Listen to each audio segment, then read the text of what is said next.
धनगर समाज एसटी आरक्षण अंमलबजावणीसाठी मुख्यमंत्र्यांना 10 दिवसात 10 लाख मिळेल ही मी संकल्पना हाती घेतली आहे. या संकल्पनेला संपूर्ण महाराष्ट्रातील धनगर समाज बांधवांनी साथ द्यायची ही माझी अपेक्षा आहे.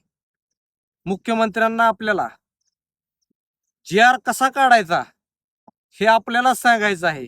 मुख्यमंत्री म्हणतायत की हा विषय केंद्राच्या अखत्यारीत आहे, परंतु नाही, मुख्यमंत्री आणि महाराष्ट्र सरकार जी.आर काढून धनगर समाजाला एसटी आरक्षणाची अंमलबजावणी करू शकतात.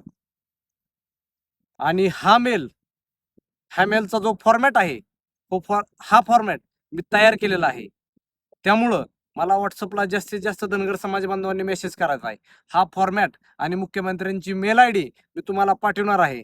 तो फॉर्मॅट कॉपी करायचा आणि मुख्यमंत्र्यांना मेल करताना त्या ठिकाणी पेस्ट करायचा आणि मुख्यमंत्र्यांना मेल पाठवायचा.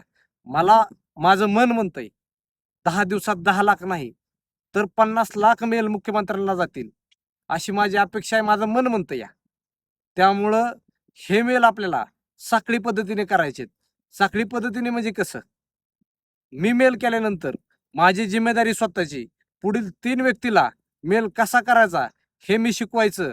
आणि दुसरी गोष्ट, त्या 3 व्यक्तींना प्रत्येकी 3 व्यक्तींना मेल करायला शिकवायला लावायचं आणि मेल करायला लावायचं. त्याशिवाय मुख्यमंत्री जागे होणार नाहीत.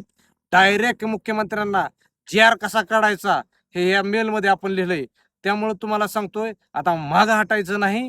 ही लढाई आपल्या न्यायाची आणि हक्काची आहे. येळकोट येळकोट, जय मल्हार.